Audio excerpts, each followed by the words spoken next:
प्रिय भक्तों सावन के पवित्र महीने में भूल कर भी ये भयंकर गलतियां ना करें और जानिए कि कौन सी 5 महिलाओं को सावन का ये पावन व्रत भूल कर भी नहीं रखना चाहिए, वरना देवादिदेव महादेव और माता पार्वती आपसे घोर क्रोधित हो सकती हैं, जिससे आपके घर में कंगाली, गरीबी और दरिद्रता का वास हो सकता है। इसलिए पूरी जानकारी के लिए वीडियो को अंत तक जरूर देखें। सावन का व्रत कौन कौन सी महिलाओं को भूल कर भी नहीं रखना चाहिए, नहीं तो लगता है घोर पाप। इन 5 महिलाओं को सावन का व्रत कभी नहीं रखना चाहिए। भगवान शिव और माता पार्वती ऐसी महिला से कभी खुश नहीं होते और घर में हमेशा दरिद्रता का माहौल बना रहता है और इसका असर पूरे परिवार पर पड़ता है। इसीलिए आप 10 से 12 मिनट का समय निकालकर पूरी बात ध्यान से जान लीजिए। अगर आपने गलती से भी सावन का व्रत रखने का संकल्प लिया है या व्रत रखने की सोच रहे हैं तो आपका व्रत खंडित हो जाएगा और आपको घोर पाप लगेगा। जानिए कहीं आप भी इन 5 महिलाओं में से तो नहीं हैं। साथ ही भक्तों, इस वीडियो में हम आपको यह भी बताएंगे कि आने वाले सावन के पावन महीने में ये 7 काम भूल कर भी मत करना, वरना आपके साथ कुछ भी अनिष्ट हो सकता है। साथ ही इस वीडियो में हम आपको बताएंगे कि वह कौन सी चीजें हैं जिन्हें सावन में महादेव और माता रानी को भूल कर भी मत चढ़ाना, वरना भोलेनाथ आपसे नाराज हो जाएंगे। इसलिए भक्तों, पूरी जानकारी को जानने के लिए इस वीडियो को अंत तक जरूर देखें, आधा अधूरा न देखें।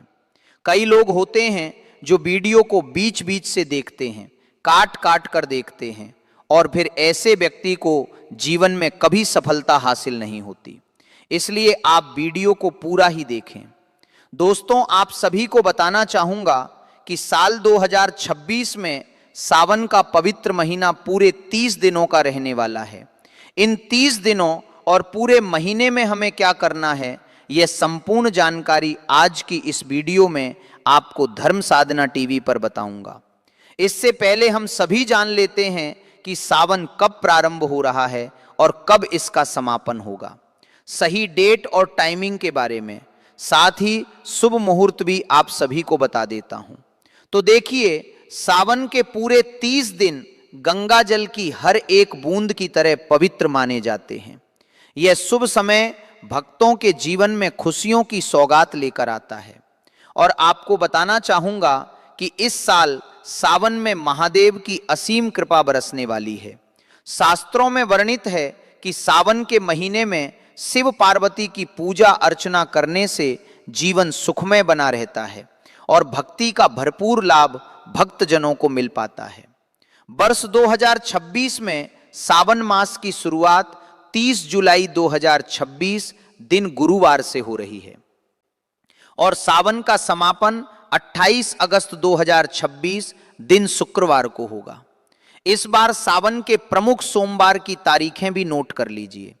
पहला सावन सोमवार 3 अगस्त 2026 को है।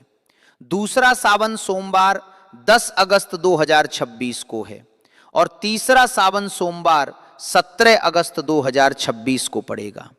सावन के पहले दिन यानी 30 जुलाई 2026 गुरुवार के दिन जला अभिषेक और संकल्प लेने का जो 2 सबसे शुभ मुहूर्त हैं वो हैं सुबह के समय में 6:05 से लेकर सुबह 7:48 तक। तो जब आप 6 बजे से पहले ही अपने घर की अच्छे तरीके से साफ सफाई कर लें, उसके बाद ही पूजा अर्चना कीजिएगा। और अगर आप सुबह पूजा न कर पाएं तो इसके अलावा आप दोपहर में भी पूजा कर सकते हैं। दोपहर के समय का सबसे शुभ मुहूर्त रहेगा दोपहर 12:05 से लेकर दोपहर 12:05 तक। शुभ मुहूर्त में की गई पूजा बहुत ही शुभ और फलदायी मानी जाती है। इससे समस्त देवी देवताओं की कृपा प्राप्त होती है और पूजा पाठ का फल भी कई गुना बढ़कर प्राप्त होता है। सावन का महीना बहुत ही शुभ और मंगल माना जाता है, जो घर में सुख समृद्धि, धन दौलत और शांति प्रदान करता है। तथा घर से गरीबी और दरिद्रता का नाश करता है। घर में महादेव और मां गौरी का आगमन होता है। सावन का व्रत हिंदू धर्म में बहुत ही महत्वपूर्ण व्रत है, जो कि भगवान शिव और माता पार्वती को प्रसन्न करने के लिए महिलाएं व पुरुष रखते हैं। लेकिन क्या आप जानते हैं, कुछ ऐसी महिलाएं भी हैं जो इस व्रत को ना रखें तो ज्यादा अच्छा है, नहीं तो आपको महादेव के क्रोध का सामना करना पड़ सकता है।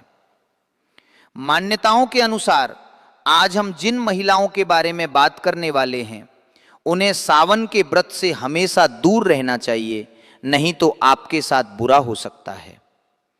आपका पति किसी संकट में आ सकता है, घर में दरिद्रता का वास हो जाता है और माता लक्ष्मी हमेशा के लिए घर छोड़कर चली जाती हैं। तो चलिए जानते हैं, साथ ही आप अपनी राशि को कमेंट बॉक्स में जरूर डाल दें, क्योंकि हम राशि से जुड़ा भाग्य भी बताते हैं और भाग्य में चल रही परेशानियों को तत्काल दूर करने के लिए आसान से आसान उपाय भी बताते हैं। इसलिए आप अपनी राशि कमेंट बॉक्स में जरूर डाल।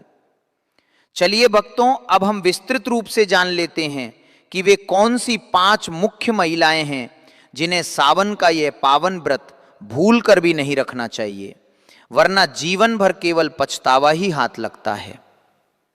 भक्तों, नंबर 1, शास्त्रों और पौराणिक मान्यताओं के अनुसार यदि आप सावन के पवित्र दिनों में किसी भी प्रकार का सोमवार व्रत या उपवास केवल समाज में दिखावे के लिए, दूसरों को नीचा दिखाने के लिए या अपनी झूठी भक्ति का ढोंग करने के लिए करते हैं, तो यह शिव भक्ति का अपमान है और महापाप माना जाता है। इस तरह से आप अनजाने में देवादिदेव महादेव का उपहास उड़ा रहे होते हैं और पुण्य कमाने के बजाय सीधे पाप के भागीदार बन जाते हैं। भगवान भोलेनाथ तो अंतर्यामी हैं, वे केवल सच्चे भाव के भूखे हैं और दिखावे की पूजा करने वालों से अत्यंत रुष्ट होकर उनके घर से लक्ष्मी का वास समाप्त कर देते हैं। भोलेनाथ केवल उन्हीं भक्तों पर अपनी कृपा बरसाते हैं जो निश्चल, निस्वार्थ और शुद्ध हृदय से शिव पार्वती का ध्यान करते हैं और व्रत के कठिन नियमों को पूरी निष्ठा व श्रद्धा से निभाते हैं। पूजा का उद्देश्य आडंबर नहीं बल्कि पूर्ण समर्पण होना चाहिए। भक्तों, नंबर 2, व्यभिचारी या चरित्रहीन महिलाओं और पुरुषों को सावन का व्रत कभी नहीं रखना चाहिए। शास्त्रों में स्पष्ट कहा गया है कि जब तक मन और शरीर की आंतरिक पवित्रता अक्षुण्य ना हो, तब तक किया गया कोई भी धार्मिक अनुष्ठान निष्फल ही रहता है। जो लोग पर स्त्री या पर पुरुष गमन में लिप्त रहते हैं, मर्यादाओं का उल्लंघन करते हैं और अनैतिक कर्मों में संलग्न रहते हैं, उनका शरीर पापी माना गया है। ऐसे अशुद्ध मन और शरीर से शिवलिंग का स्पर्श या पूजन करने से महादेव का घोर अनादर होता है और इसका दुष्परिणाम पूरे परिवार को भोगना पड़ता है। भक्तों, नंबर 3, तलाकशुदा या अपने वैवाहिक जीवन की मर्यादा को भंग कर चुके लोग, शास्त्रों में विवाह को 7 जन्मों का एक पवित्र आत्मिक संबंध माना गया है, जिसे आजीवन पूरे धर्म और निष्ठा के साथ निभाना होता है। भगवान शिव और माता पार्वती स्वयं आदर्श दाम्पत्य जीवन के सर्वोच्च प्रतीक हैं। जो लोग बिना किसी जायज वजह के अपने जीवन साथी को धोखा देते हैं, उनका अनादर करते हैं या पवित्र रिश्ते को तोड़ते हैं, महादेव उनकी पूजा कभी स्वीकार नहीं करते। टूटे हुए या अशुद्ध भाव से रखे गए व्रत से भोलेनाथ प्रसन्न होने के बजाय क्रुद्ध हो जाते हैं। शिव पार्वती का अखंड आशीर्वाद तो तब बरसता है जब पति और पत्नी दोनों मिलकर एक साथ सावन सोमवार का व्रत रखते हैं, एक साथ शिवलिंग पर जलाभिषेक करते हैं और गृहस्थ जीवन की खुशहाली के लिए प्रार्थना करते हैं।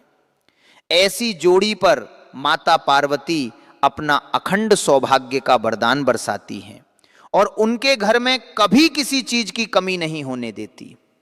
भक्तों, नंबर 4, मासिक धर्म पीरियड्स और सूतक काल के दौरान महिलाओं को भूलकर भी सावन का उपवास नहीं रखना चाहिए और ना ही मंदिर में जाकर शिवलिंग या पूजन सामग्री का स्पर्श करना चाहिए।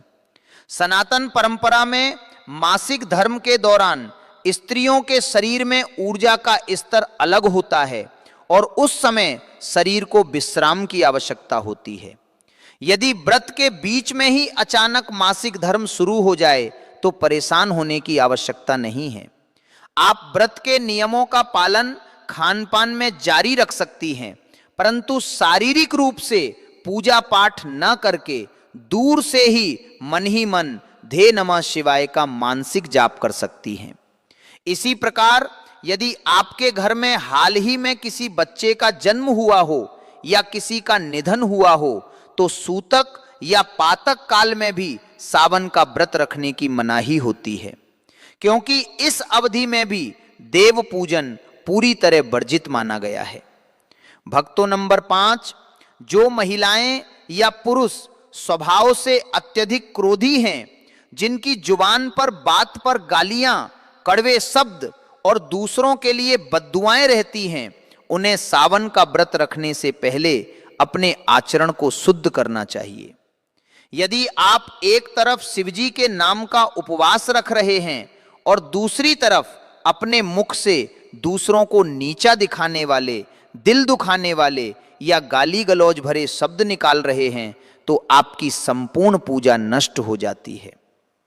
जिस घर में सास ससुर, पति या असहाय लोगों का अपमान होता है, जहां दिन रात क्लेश और अशांति का माहौल बना रहता है, उस घर की चौखट पर भी महादेव कभी अपने कदम नहीं रखते। इसलिए यदि आप सावन में भोलेनाथ को प्रसन्न करना चाहते हैं तो अपनी वाणी में मिठास लाएं, क्रोध पर नियंत्रण रखें और पूरे परिवार में प्रेम का वातावरण बनाएं, क्योंकि शांत और सात्विक मन ही महादेव का वास्तविक निवास स्थान है। जब आप चाहें भक्तों, अब बात करते हैं सावन के उन कठोर और अनिवार्य नियमों के बारे में जिनका ध्यान हर शिव भक्त को रखना अति आवश्यक है। अन्यथा जाने अनजाने में की गई छोटी सी भूल भी आपके संपूर्ण व्रत और पूजा के फल को शून्य कर सकती है। भक्तों, नंबर 6, यदि आपको कोई गंभीर शारीरिक बीमारी या स्वास्थ्य संबंधी समस्या है तो आपको हठपूर्वक या निर्जला सावन व्रत रखने से बचना चाहिए। यदि कोई व्यक्ति मधुमेह, शुगर, हृदय रोग, बीपी के उतार चढ़ाव, अत्यधिक कमजोरी, माइग्रेन या पेट के गंभीर रोगों से ग्रस्त है तो उसे शरीर को कष्ट देकर उपवास नहीं रखना चाहिए। सनातन धर्म के ग्रंथों में स्पष्ट लिखा है कि शरीर ही धर्म का प्रथम साधन है। यदि आपका शरीर ही स्वस्थ नहीं रहेगा तो आप शुद्ध मन से भगवान भोलेनाथ की भक्ति कैसे कर पाएंगे। महादेव तो अत्यंत दयालु और करुणा के सागर हैं। वे अपने भक्तों को शारीरिक पीड़ा में देखकर कभी प्रसन्न नहीं होते। यदि बीमारी की स्थिति में आप केवल सात्विक आहार लेकर नियम पूर्वक दे नमः शिवाय का जाप करते हैं और शिवलिंग पर एक लोटा जल भी श्रद्धा से अर्पित कर देते हैं तो भोलेनाथ उतने में ही प्रसन्न होकर आपको आरोग्य का वरदान दे देते हैं। नंबर 7, जो महिलाएं अपने पति का, अपने सासुर का या घर आए अतिथियों का निरंतर अपमान करती हैं, उन्हें सावन का व्रत रखने से कोई पुण्य प्राप्त नहीं होता, बल्कि उल्टा घोर पाप लगता है।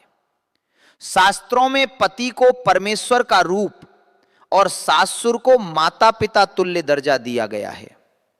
जिस घर में कुलवधू अपने परिजनों को कटु वचन बोलती है, उनका दिल दुखाती है और फिर मंदिर में जाकर शिव पार्वती की आरती गाती है, उसकी ऐसी दिखावटी पूजा को माता पार्वती कदापि स्वीकार नहीं करती। सावन के पूरे 30 दिनों में घर का माहौल पूरी तरह सात्विक, शांत और भक्तिमय होना चाहिए। सावन के इन पवित्र दिनों में स्त्री और पुरुष दोनों को पूर्ण रूप से ब्रह्मचर्य का पालन करना चाहिए। मन में काम वासना या बुरे विचारों को बिल्कुल नहीं आने देना चाहिए।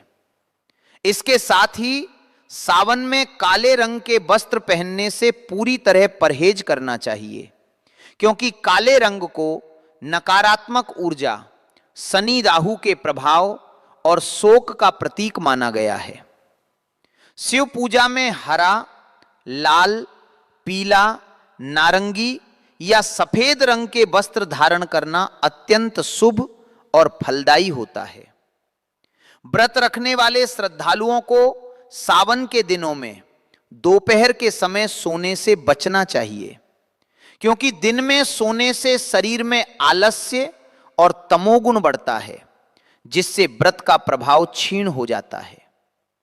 इसके स्थान पर आपको शिव पुराण का पाठ करना चाहिए, महामृत्युंजय मंत्र का जाप करना चाहिए या शिव भजनों का श्रवण करना चाहिए।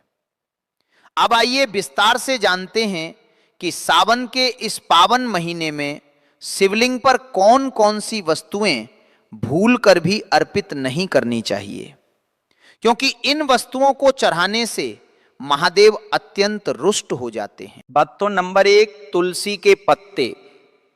शिव पुराण के अनुसार तुलसी जी पूर्व जन्म में दैत्यराज जलंधर की पत्नी वृंदा थी, जिसका वध भगवान शिव की कृपा से हुआ था।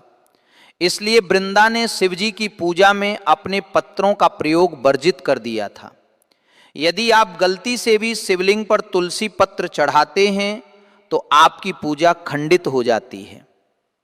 नंबर 2, हल्दी और सिंदूर। शास्त्रों के अनुसार शिवलिंग पुरुष तत्व, वैराग्य और संहारक ऊर्जा का प्रतीक है, जबकि हल्दी और सिंदूर का संबंध स्त्री सौंदर्य और सुहाग प्रसादनों से है। इसलिए शिवलिंग पर सीधे हल्दी या सिंदूर कभी नहीं चढ़ाया जाता। हालांकि आप माता पार्वती और गणेश जी की मूर्ति पर सिंदूर और हल्दी सहस अर्पित कर सकती हैं। नंबर 3, केतकी और चंपा के फूल।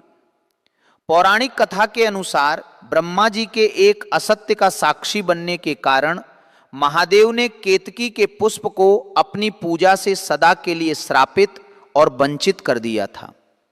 इसलिए शिवजी को केतकी का फूल कभी न चढ़ाएं। नंबर 4, टूटा हुआ या खंडित अक्षत। चावल भगवान शिव को पूर्णता प्रिय है, इसलिए शिवलिंग पर चढ़ाया जाने वाला चावल का एक एक दाना साबुत होना चाहिए। टूटा हुआ चावल चढ़ाने से घर में धन की हानि होती है। इसके स्थान पर महादेव को शुद्ध जल, गंगा जल, गाय का कच्चा दूध, बेलपत्र, धतूरा, भांग, समीपत्र, आंकड़े के सफेद फूल और चंदन अत्यंत प्रिय हैं, जिन्हें अर्पित करने से आपके जीवन के सारे संकट तत्काल समाप्त हो जाते हैं।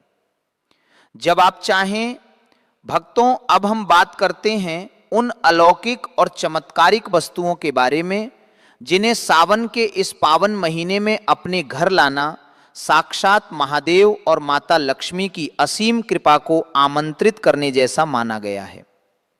शास्त्रों में बताया गया है कि सावन के 30 दिनों के भीतर यदि आप इन पवित्र चीजों में से कोई भी एक वस्तु पूरे नियम और निष्ठा के साथ अपने घर के पूजा स्थान में स्थापित कर लेते हैं तो आपके घर की बरसों पुरानी गरीबी, दरिद्रता और वास्तु दोष हमेशा हमेशा के लिए समाप्त हो जाते हैं।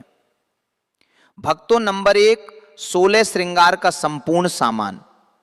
सावन के पावन महीने में सुहाग की सामग्री जैसे लाल और हरी कांच की चूड़ियां, गारा लाल सिंदूर, चमकीली बिंदी, मेहंदी, आलता, पायल, बिछिया और सुंदर लाल या हरी चुनरी खरीदकर घर लाना अत्यंत शुभ माना जाता है।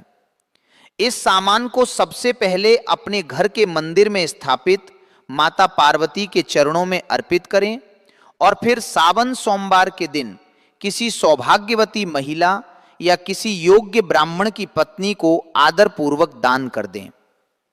शास्त्रों के अनुसार जो सुहागिन स्त्री सावन में मां गौरी को 16 श्रृंगार भेंट करती है, उसके सुहाग की उम्र लंबी होती है और उसके वैवाहिक जीवन में कभी किसी तीसरी पराई स्त्री या तीसरे व्यक्ति का हस्तक्षेप नहीं होता, जिससे पति पत्नी का प्रेम 7 जन्मों के लिए अमर हो जाता है। भक्तों, नंबर 2, पारद शिवलिंग या चांदी का बिलपत्र। सावन में पारद यानी शुद्ध पारे से निर्मित शिवलिंग या चांदी का बना हुआ अखंडित बिलपत्र घर के मंदिर में लाना साक्षात कुबेर का खजाना घर लाने जैसा माना गया है। पारद शिवलिंग को साक्षात शिव का प्राणमयी स्वरूप माना जाता है। सावन के किसी भी सोमवार को पारद शिवलिंग को लाकर अपने पूजा घर में स्थापित करें और प्रतिदिन उस पर जल और गाय के कच्चे दूध की धारा अर्पित करें। जिस घर में पारद शिवलिंग की नित्य पूजा होती है, वहां काल सर्प दोष, पितृ दोष और किसी भी प्रकार का भयंकर तंत्र मंत्र या जादू टोना कभी असर नहीं कर सकता। उस घर के सदस्यों पर अकाल मृत्यु का भय पूरी तरह टल जाता है और व्यापार में दिन दुगनी रात चौगनी उन्नति होने लगती है। भक्तों, नंबर 3, गंगाजल से भरा तांबे का लोटा और शंख। धर्मशास्त्रों के अनुसार जिस घर के मंदिर में गंगाजल हमेशा उपस्थित रहता है, वह स्थान तीर्थ क्षेत्र के समान पवित्र माना जाता है। सावन के महीने में किसी पवित्र नदी का जल या गंगा जल तांबे के बर्तन में भरकर अपने मंदिर में जरूर रखें। प्रतिदिन सुबह सुबह पूजा के बाद इस गंगा जल का छिड़काव अपने पूरे घर, मुख्य द्वार और रसोई घर में करें। ऐसा करने से घर के भीतर पनप रही हर प्रकार की नकारात्मक ऊर्जा, ग्रह क्लेश और बुरी नजर का तुरंत नाश होता है। इसके साथ ही सावन में दक्षिणवर्ती या सामान्य शंख घर लाकर स्थापित करना बहुत फलदायी होता है। हालांकि शिव पूजन में शंख से जल चढ़ाना वर्जित है, परंतु घर के मंदिर में शंख रखना और नियमित रूप से उसकी ध्वनि करना वातावरण को शुद्ध करता है, जिससे धन की देवी माता लक्ष्मी खींची चली आती है। भक्तों, नंबर 4, मोरपंख और डमरू। सावन के महीने में माता सरस्वती और भगवान श्री कृष्ण का अति प्रिय मोरपंख घर लाकर पूजा स्थान में रखने से बच्चों का पढ़ने में मन लगने लगता है और घर से वास्तु दोष दूर भागते हैं। इसके अलावा एक छोटा सा सुंदर डमरू या नाग नागिन का चांदी का जोड़ा सावन में लाकर शिवलिंग के पास रखने से राहु केतु के अशुभ प्रभाव शांत हो जाते हैं। भक्तों, अब आइए जान लेते हैं कि सावन के पूरे महीने में हमें अपने खान पान में कौन कौन से सख्त नियमों का पालन करना चाहिए, क्योंकि जैसा अन्न होता है वैसा ही मन बनता है और अशुद्ध भोजन से की गई पूजा का कोई फल प्राप्त नहीं होता। सावन के पूरे 30 दिनों तक घर के भीतर प्याज, लहसुन, मांस, मछली, अंडा, मदिरा, शराब और बासी भोजन का प्रवेश पूरी तरह वर्जित होना चाहिए। अधिकतर लोग बाहर तो तामसिक भोजन छोड़ देते हैं, लेकिन घर की रसोई में लहसुन प्याज रख लेते हैं, जो कि बहुत बड़ी भूल है। सावन शुरू होने से पहले ही अपनी रसोई की अच्छी तरह सफाई करें और इन अपवित्र चीजों को बाहर निकाल दें।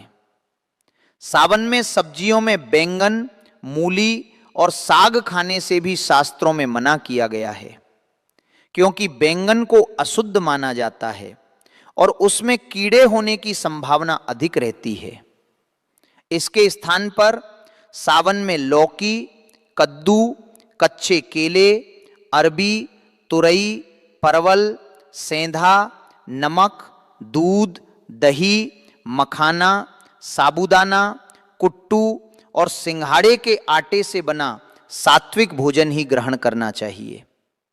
सात्विक आहार शरीर को निरोगी रखता है, मन को शांत करता है और साधना में एकाग्रता प्रदान करता है, जिससे महादेव आपकी हर पुकार बहुत शीघ्र सुन लेते हैं। भक्तों, अब हम बात करते हैं सावन के उन पवित्र फलों और विशिष्ट भोग सामग्रियों की, जिन्हें खाने और भगवान भोलेनाथ को अर्पित करने से जीवन के सारे शारीरिक, मानसिक और आर्थिक कष्ट छूमंतर हो जाते हैं। शास्त्रों में बताया गया है कि सावन के दिनों में जब आप उपवास रखते हैं या सात्विक जीवन शैली अपनाते हैं तो फलों का सेवन शरीर को दिव्य ऊर्जा प्रदान करता है। सावन के दिनों में केला, सेब, संतरा, तरबूज, अनार और मीठे अंगूर का सेवन अत्यंत स्वास्थ्यवर्धक और शुभ माना गया है। शास्त्रों के अनुसार अंगूर में साक्षात माता लक्ष्मी और भगवान विष्णु का असीम आशीर्वाद विद्यमान होता है।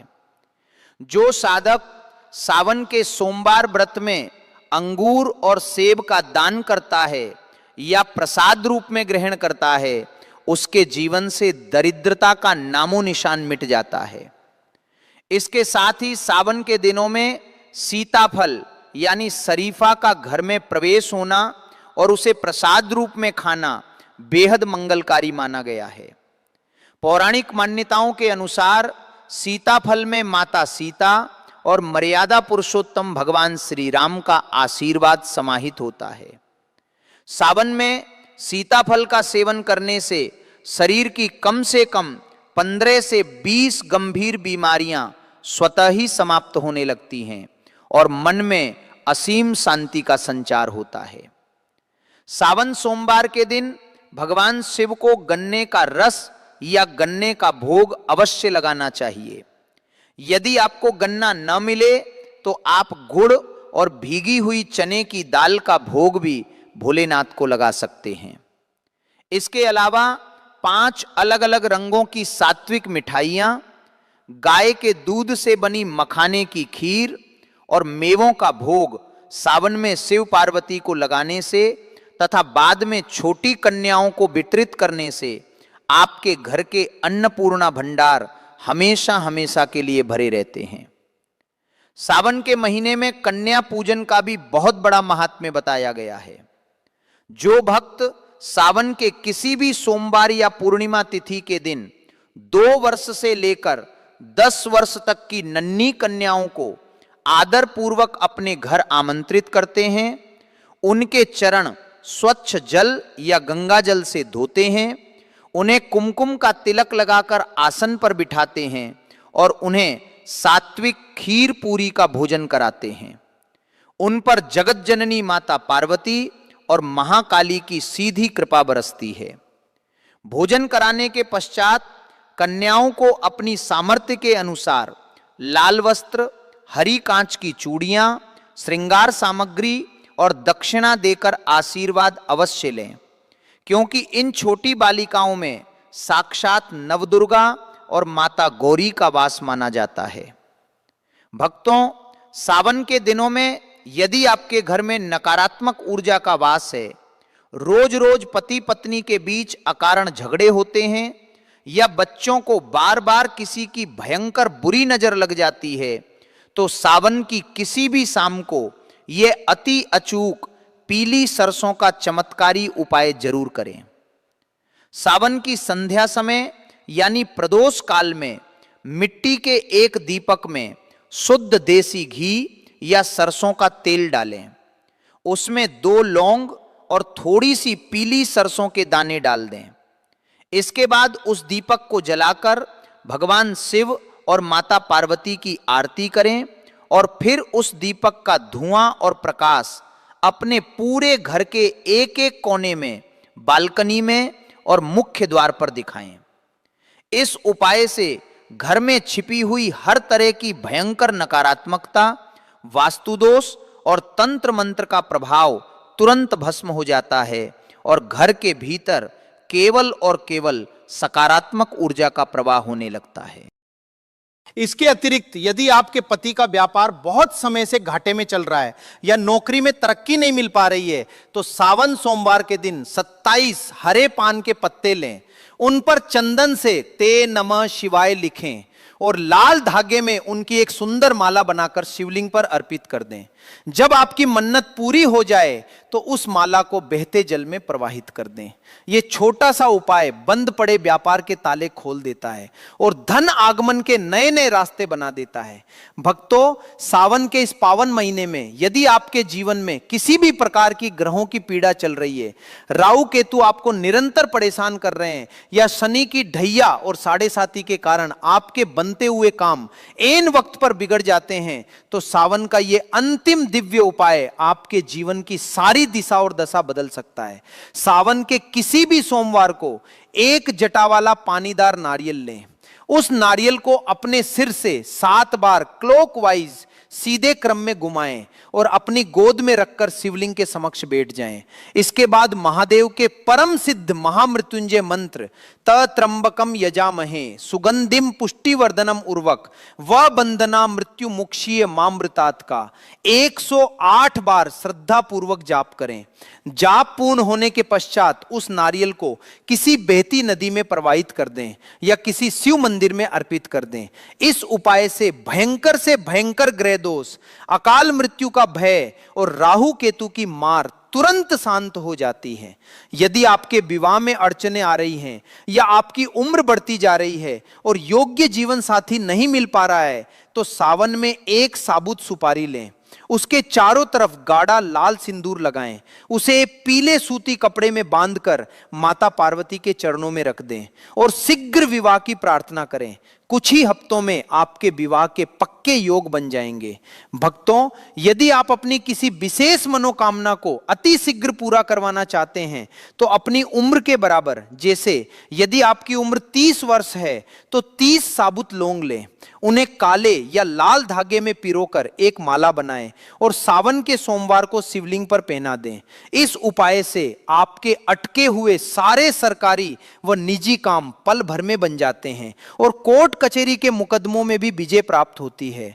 सावन के अंतिम दिन यानी सावन पूर्णिमा के दिन, जिसे रक्षाबंधन भी कहा जाता है, शिवलिंग पर कच्चे सूत का रक्षा सूत्र यानी मोली अर्पित करें और फिर वही मोली प्रसाद के रूप में अपने पति, बच्चों और परिजनों की कलाई पर बांध दें। यह रक्षा सूत्र आपके पूरे परिवार को साल भर हर प्रकार की दैहिक, देविक और भौतिक आपदाओं से बचाकर एक सुरक्षित ढाल की भांति रक्षा करेगा। सावन मास का यह संपूर्ण विधान हमें यही सिखाता है कि भगवान भोलेनाथ केवल आडंबर के भूखे नहीं हैं, वे तो केवल सच्चे भाव, सात्विक आचरण और नियम निष्ठा के भूखे हैं। यदि आप सावन के इन 30 दिनों में पूर्ण ब्रह्मचर्य का पालन करते हुए, मन को शांत रखते हुए, कड़वे वचनों का त्याग करके और शुद्ध सात्विक आहार ग्रहण करते हुए महादेव और माता पार्वती की शरण में आएंगे, तो आपके जीवन के जन्म जन्मांतर के पाप कट जाएंगे। आपका घर धन धान्य, आरोग्य और खुशहाली से भर जाएगा तथा आपके सुहाग की डोर हमेशा हमेशा के लिए अमर हो जाएगी। आशा करते हैं कि धर्म साधना टीवी की यह विशेष प्रस्तुति और सावन मास की संपूर्ण जानकारी आपको अत्यंत लाभकारी लगी होगी। इस ज्ञानवर्धक जानकारी को अपने हर हर महादेव, जय माता पार्वती भक्तों, सावन के इस अत्यंत पवित्र महीने के समापन और इसके पूर्ण फल की प्राप्ति के लिए अंतिम तिथियों यानी सावन पूर्णिमा व्रत उद्यापन और कलश विसर्जन के वैदिक नियमों को जानना सबसे अधिक आवश्यक है, क्योंकि यदि आप उद्यापन और विसर्जन सही विधि से नहीं करते हैं तो आपके पूरे 30 दिनों के कठिन तप और पूजा पाठ का फल अधूरा रह जाता है। शास्त्रों के अनुसार सावन का समापन 28 अगस्त 2026 दिन शुक्रवार को सावन पूर्णिमा के पावन अवसर पर हो रहा है। जो भक्त पूरे महीने सोमवार का व्रत रखते हैं या सावन के नियमों का पालन करते हैं, उन्हें इस अंतिम दिन पूरे विधि विधान से व्रत का उद्यापन अवश्य करना चाहिए। उद्यापन के दिन सूर्योदय से पूर्व उठकर स्नान ध्यान करें और अपने घर के पूजा स्थान को गंगा जल से पवित्र करें। इस दिन हवन करना अत्यंत शुभ और फलदायी माना गया है। हवन कुंड में आम की लकड़ियां जलाकर दे नमः शिवाय और महामृत्युंजय मंत्र का जाप करते हुए हवन सामग्री में बेलपत्र, गूलर की लकड़ियां, देसी घी, जौ, तिल और गुड़ मिलाकर 108 आहुतियां दें। हवन पूर्ण होने के पश्चात भगवान शिव और माता पार्वती की आरती करें और उनसे जाने अनजाने में हुई सभी भूलों के लिए क्षमा याचना करें। इसके बाद यदि आपने सावन की शुरुआत में कलश या घट की स्थापना की है तो उस घट का आदर पूर्वक विसर्जन करें। कलश के जल को पूरे घर में छिड़के ताकि घर की बची हुई नकारात्मकता पूरी तरह नष्ट हो जाए और बाकी बचे जल को किसी पवित्र पौधे जैसे तुलसी या पीपल की जड़ में अर्पित कर दें। कलश पर रखे हुए नारियल को या तो प्रसाद रूप में परिवार में बांट दें या फिर किसी बहती नदी में प्रवाहित कर दें। उद्यापन के दिन ब्राह्मणों और असहाय लोगों को भोजन कराना साक्षात महादेव को तृप्त करने के समान माना गया है। इस दिन कम से कम एक योग्य ब्राह्मण और सुहागिन स्त्री को घर बुलाकर सात्विक भोजन कराएं और उन्हें अपनी सामर्थ्य के अनुसार वस्त्र, अनाज, फल और दक्षिणा देकर विदा करें। सुहागन स्त्री को 16 श्रृंगार की सामग्री भेंट करने से माता गौरी प्रसन्न होकर आपको सदा सुहागन रहने का अखंड वरदान देती हैं। जो भक्त सावन के इन अंतिम विधानों को, उद्यापन की प्रक्रिया को और दान पुण्य को निष्ठा से संपन्न करते हैं, उनके जीवन से 84 लाख योनियों के पाप और कष्ट हमेशा के लिए कट जाते हैं तथा उनके घर में सुख, शांति, समृद्धि और आरोग्य की धारा निरंतर बहती रहती है। भगवान भोलेनाथ और माता पार्वती की असीम कृपा आपके और आपके पूरे परिवार पर सदा सदा के लिए बनी रहे। कमेंट बॉक्स में एक बार फिर पूरी श्रद्धा से लिखें, जय शिव शंभू, हर हर महादेव। वह और ज्योतिष शास्त्र में मंगल और बुध को परस्पर शत्रु ग्रह कहा गया है, इसलिए इनका मेल शुभ फल देने के बजाय कई बार उल्टा और हानिकारक असर दिखा सकता है। इसकी जगह आप तुलसी को हरे, पीले, गुलाबी या नीले रंग की नई चुनरी अर्पित कर सकते हैं, क्योंकि ये रंग तुलसी के अनुकूल ग्रहों जैसे शुक्र और बुध से मेल खाते हैं और अत्यंत शुभ फल देते हैं।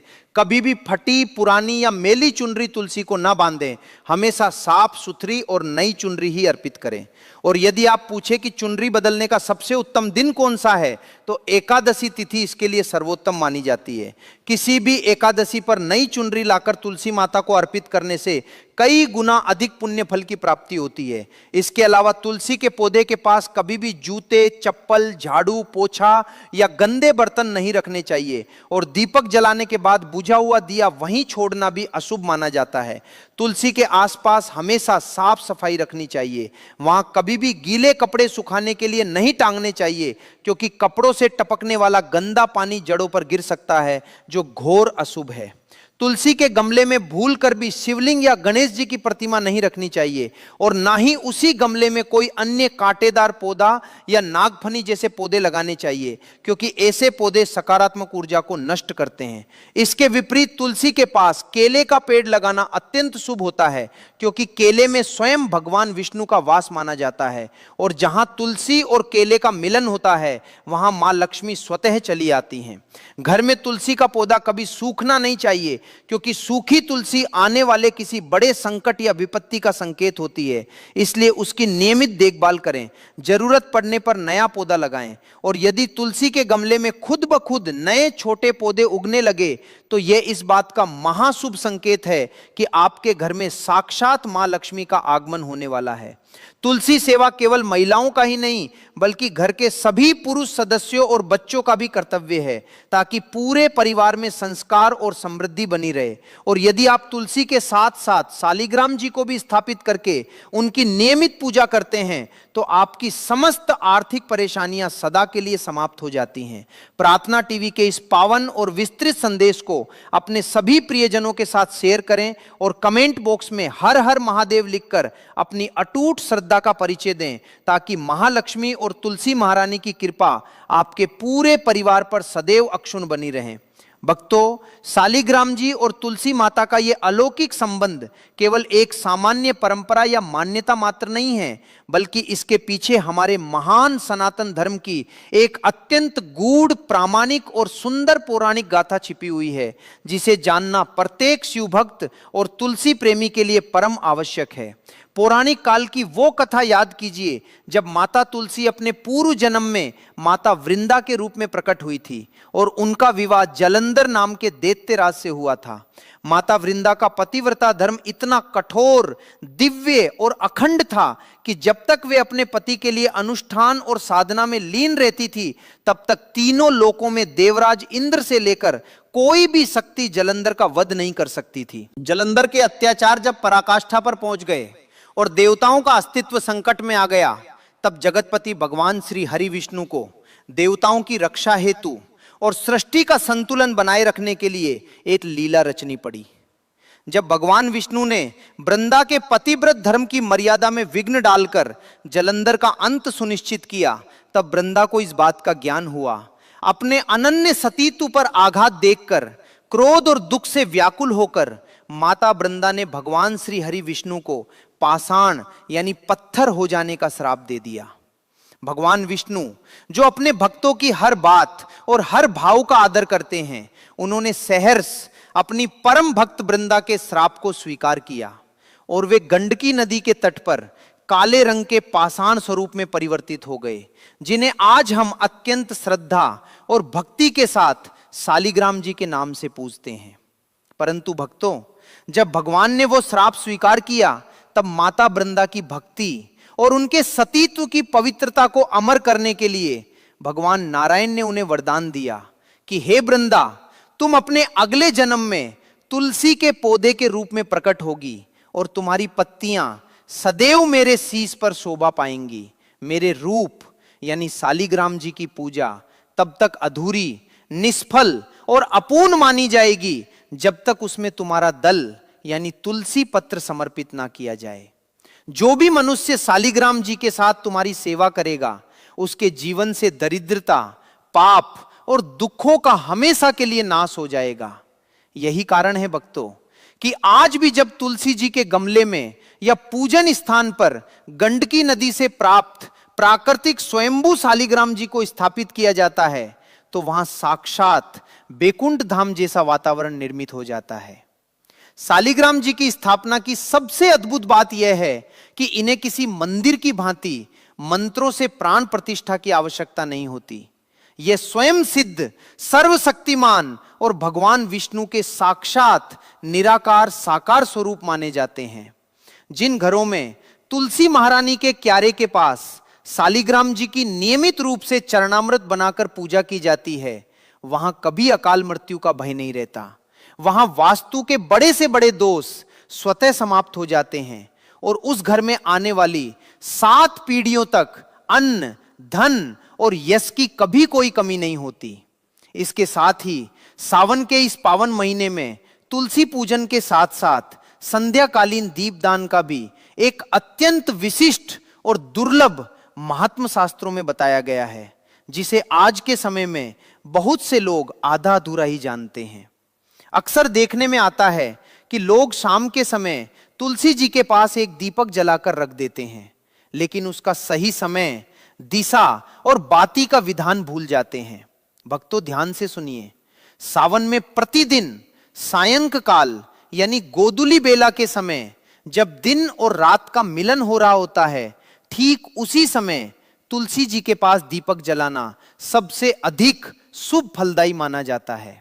दीपक हमेशा शुद्ध गाय के घी का होना चाहिए और यदि किसी कारणवश गाय का घी उपलब्ध न हो तो केवल तिल के तेल का दीपक प्रयोग किया जा सकता है, परंतु सरसों या अन्य किसी भी मिलावटी तेल का प्रयोग तुलसी जी के पास वर्जित माना गया है। दीपक की बाती पर भी विशेष ध्यान देना चाहिए। तुलसी माता की आरती और पूजन के लिए हमेशा लाल कलावा या सूती धागे की लंबी बाती का प्रयोग करें।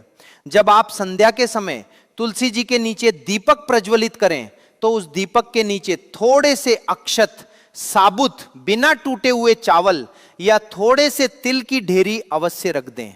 कभी भी सीधे नंगे धरातल पर या मिट्टी पर दीपक स्थापित न करें, क्योंकि यह पूजन की मर्यादा के विरुद्ध माना जाता है। दीपक प्रज्वलित करने के बाद हाथ जोड़कर थे वासुदेवाय नमः या तुलसी नमः मंत्र का कम से कम 11 बार शांत मन से जाप करें और दीपक की लो को तुलसी के पत्तों के बहुत ज्यादा पास न रखें, ताकि दीपक की गर्मी से तुलसी का कोमल पौधा मुरझाने या झुलसने न पाए। एक और अत्यंत महत्वपूर्ण और सूक्ष्म बात जो घर की माताओं बहनों को जरूर जाननी चाहिए, वो है तुलसी की मंजरी से जुड़ा हुआ महा उपाय। अक्सर जब तुलसी का पौधा पुराना और घना हो जाता है तो उसकी शाखाओं के ऊपर छोटे छोटे बीजों वाली मंजरी आ जाती है। कई लोग अज्ञानतावश उन मंजरियों को महीनों तक पौधे पर ही लगा रहने देते हैं, ये सोचकर कि यह पौधे की स्वाभाविक सुंदरता है। लेकिन भक्तों, शास्त्रों के अनुसार तुलसी के पौधे पर बहुत ज्यादा मंजरी का जमा होना पौधे के लिए एक प्रकार का भार या कष्ट माना जाता है। यदि तुलसी जी पर अत्यधिक मंजरी आ जाए तो यह संकेत होता है कि माता तुलसी अपने ऊपर बोझ महसूस कर रही है। इसलिए सावन के महीने में किसी भी शुभ तिथि या एकादशी पर तुलसी जी से हाथ जोड़कर क्षमा मांगते हुए बहुत ही कोमल हाथों से उन पकी हुई मंजरियों को तोड़कर अलग कर लेना चाहिए। जब आप तुलसी जी के शीश से वह मंजरी उतार लेते हैं तो तुलसी महारानी अत्यंत प्रसन्न होती हैं और पौधे में नई कोपलों का विकास तेजी से होने लगता है।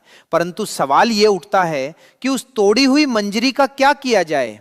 भक्तों, तुलसी की मंजरी कोई साधारण चीज नहीं है, यह साक्षात धन को आकर्षित करने वाली महाऔषधि और दिव्य वस्तु है। तोड़ी गई मंजरी को गंगा जल से धोकर उसे भगवान शिव के ऊपर सावन के सोमवार को अर्पित कर दें। भगवान भोलेनाथ को तुलसी के पत्ते चढ़ाना वर्जित माना गया है, लेकिन शिव पुराण के अनुसार भगवान शिव पर तुलसी की मंजरी चढ़ाना अत्यंत शुभ और फलदायी होता है। इससे व्यक्ति को जन्म जन्मांतर के पाप कर्मों से मुक्ति मिलती है। इसके अलावा तुलसी की मंजरी को एक लाल रेशमी कपड़े में थोड़ा सा अक्षत और एक तांबे का सिक्का रखकर बांध लें और उसे अपने घर की तिजोरी, अलमारी या धन रखने वाले स्थान पर रख दें। ऐसा करने से आपकी तिजोरी में कभी धन की कमी नहीं होगी, व्यर्थ के खर्चे रुक जाएंगे और रुका हुआ धन वापस लौटने लगेगा। इसी प्रकार सावन के महीने में तुलसी विवाह और तुलसी दान का भी अपना एक अनुपम महात्म्य है। यदि आपके घर में किसी कन्या के विवाह में अड़चने आ रही हो, योग्य वर की प्राप्ति ना हो पा रही हो या विवाह की बात बनते बनते बिगड़ जाती हो, मेरे प्यारे भक्तों, सावन सोमवार में क्या क्या खाना चाहिए, क्या पीना चाहिए और क्या करना चाहिए, कौन सी सब्जी सावन में खाने से पाप लगता है और कौन सा फल खाना शुभ होता है, सावन में शिवलिंग क्यों नहीं छूते, कुछ लोग करते हैं घोर पाप, सावन में कौन सा नमक नहीं खाते, ये सब तमाम बातें आज हम आपको बताएंगे। महादेव का जयकारा लगाते हुए वीडियो को शुरू करते हैं। दोस्तों, सावन सोमवार वार का हर एक दिन बहुत ही शुभ माना जाता है, हर दिन पवित्र होता है, हर दिन भगवान शिव की पूजा की जाती है। लेकिन भाइयों, सोमवार के व्रत की बात ही कुछ और होती है। पवित्र और शुभ दिन होता है सोमवार का दिन। इस दिन व्रतधारी व्रत रखकर संपूर्ण फलों की प्राप्ति करते हैं और अगले दिन सावन के पवित्र महीने में फिर से सोमवार के व्रत के आने की कामना करते हैं, ताकि सावन में हम व्रत का फिर से संपूर्ण पालन और फल प्राप्त कर सकें। दोस्तों, आपको बता दें, इस बार सावन का महीना 2026 में 30 जुलाई गुरुवार के दिन प्रारंभ होगा। सावन की समाप्ति 28 अगस्त के दिन होगी और सावन का आखिरी दिन शुक्रवार है। 28 अगस्त के दिन शुक्रवार को सावन समाप्त हो जाएगा। दोस्तों, ऐसे में 28 अगस्त यानी शुक्रवार के दिन ही रक्षाबंधन का त्योहार भी मनाया जाएगा। चलिए दोस्तों, अब जानते हैं सावन के इस पवित्र महीने में कितने सोमवार पड़ेंगे और आपको कितने व्रत रखने हैं। आइए जानते हैं। सावन मास का पहला सोमवार व्रत 3 अगस्त दिन सोमवार है। सावन का दूसरा सोमवार व्रत 10 अगस्त दिन सोमवार है।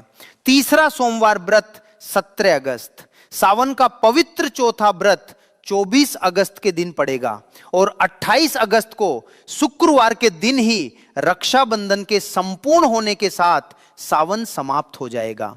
दोस्तों, ऐसे में कुल मिलाकर 4 सोमवार पड़ेंगे और अंत में 28 अगस्त यानी शुक्रवार के दिन सावन समाप्त हो जाएगा।